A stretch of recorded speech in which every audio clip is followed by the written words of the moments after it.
Okay तो स्वागत है आप सभी का एक और बार मेरे एक छोटे से वीडियो पे। तो हर कंट्री में मेरा एक स्पेशल वीडियो रहता है, वो है करेंसी के ऊपर। तो मैं अभी हूँ थाईलैंड में। आज हमारा लास्ट दिन है थाईलैंड में। तो बड़ी मुश्किल से हमने थाईलैंड के सारे करेंसी इकट्ठा किए हैं। जैसे कि मतलब वियतनाम में या फिर कंबोडिया में शायद मेरे पास सारा करेंसी नहीं था। तो ऐसा है कुछ थाईलैंड का करेंसी और इसे कहा जाता है भाट।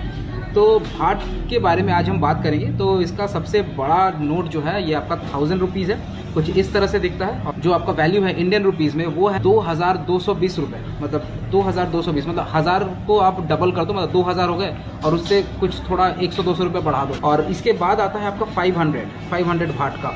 तो 500 भाट का जो इंडियन करेंसी में रेट बनता है वो है 1100 रुपये। मतलब मान लो कि 500 का डबल होता है 1000। तो इंडियन करेंसी में मतलब थाईलैंड का जो करेंसी है इसको अगर इंडियन करेंसी में आपको कन्वर्ट करना है इजीली विदाउट एनी कैलकुलेशन, तो आप इसको डबल कर दे, डबल से और फिर 50-60 रुपये एक्स्ट्रा कर दे। मतलब 100 रुपये के अगेंस्ट में अगर आप 1000 है तो 100-200 रुपये एक्स्ट्रा कर दे। जैसे कि मान लो कि 500 रुपये का जो कन्वर्शन है इंडियन रुपीज़ में ये आपका 1110 रुपये के आसपास आता है।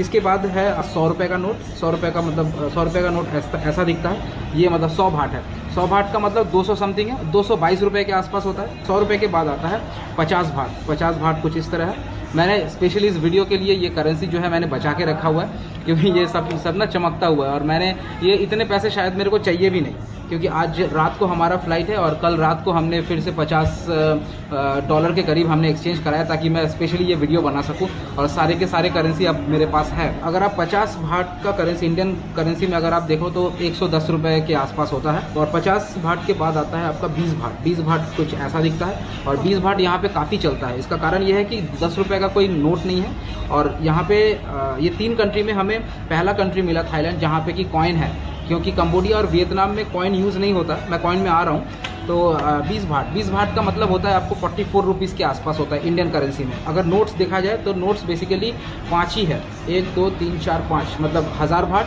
500 भाट, 100 भाट और 50 भाट और 20 भाट, ये 5 ही नोट है। इसके बाद आता है कॉइन्स। कॉइन्स में सबसे बड़ा कॉइन है आपका 10 रुपये का। 10 रुपये का कॉइन कम से कम आपका 20-22 रुपये का होगा, 22 रुपये का है। और इसके बाद आता है 5 रुपये का। 5 रुपये का भी कॉइन है यहाँ पे। 5 रुपये बार बार निकल रहा है। 5 भाट है तो 5 भाट का कम से कम 10-11 रुपये के आसपास कुछ होगा। तो 5 भाट के बाद आता है आपका 1 रुपये का।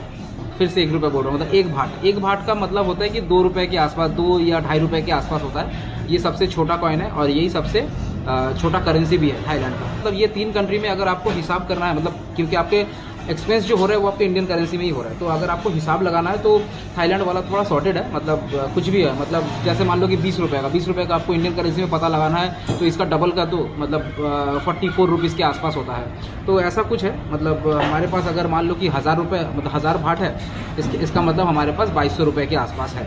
तो ये है कुछ करेंसी। ये हमारा तीसरा कंट्री है और आज हमारा इस कंट्री में भी लास्ट डे है और ट्रिप का भी लास्ट डे है। तो आशा करते हैं कि ये वीडियो आपको अच्छा लगा होगा। अगर अच्छा लगा होगा तो लाइक कर दीजिएगा और चैनल के मोटिवेशन के लिए चैनल को सब्सक्राइब करके बेल आइकन दबाना मत भूलिएगा। बहुत जल्द मुलाकात होगी एक और नई इन्फॉर्मेशनल वीडियो के साथ। तब तक के लिए बाय बाय, टेक केयर, नमस्कार, जय हिंद।